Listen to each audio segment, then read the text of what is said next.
சென்னை உயர்நீதிமன்ற புதிய தலைமை நீதிபதியாக KR ஸ்ரீராம் இன்று பதவியேற்றார். சென்னை கிண்டியில் உள்ள ராஜ்பவனில் நடைபெற்ற நிகழ்ச்சியில் KR ஸ்ரீராமுக்கு ஆளுநர் RN ரவி பதவி பிரமாணம் செய்து வைத்தார். புதிய தலைமை நீதிபதி பதவியேற்ற நிகழ்ச்சியில் உயர்நீதிமன்ற நீதிபதிகள், சபாநாயகர் அப்பாவு, அமைச்சர்கள் துரைமுருகன், பொன்முடி, KN நேரு, ரகுபதி ஆகியோர் பங்கேற்பு. மும்பை பல்கலைக்கழகம் மற்றும் லண்டனில் சட்டம் பயின்ற KR ஸ்ரீராமுக்கு புதிய தலைமை நீதிபதியாக பதவி பிரமாணம். குஜராத்தில் வெள்ளத்தில் சிக்கிய தமிழக சுற்றுலா பயணிகள் 55 பேர் பத்திரமாக மீட்பு. கனமழை மற்றும் வெள்ளம் சீரான பிறகு சொந்த ஊர் திருப்பி அனுப்பி வைக்கப்படுவார்கள் என்று அறிவிப்பு.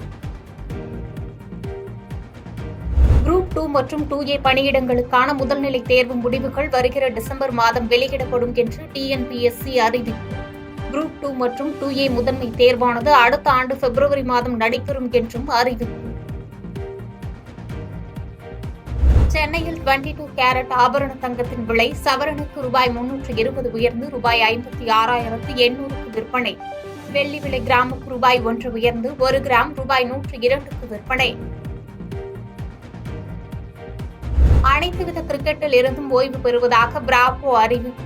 தனது கடைசி போட்டியில் விளையாடிய பின் கண்ணீரோடு கிரிக்கெட்டில் இருந்து விடைபெற்றார்.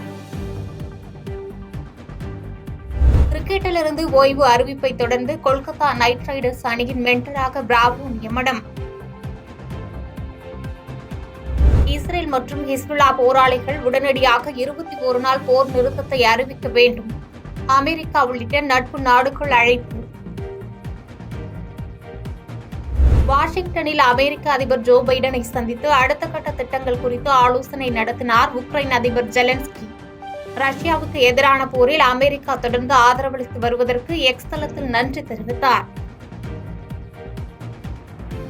பாதகம் செய்பவரை கண்டால் நாம் பயங்கொள்ளலாகாது பாப்பா, மோதி மிதித்து விடு பாப்பா, அவர் முகத்தில் உமிழ்ந்து விடு பாப்பா.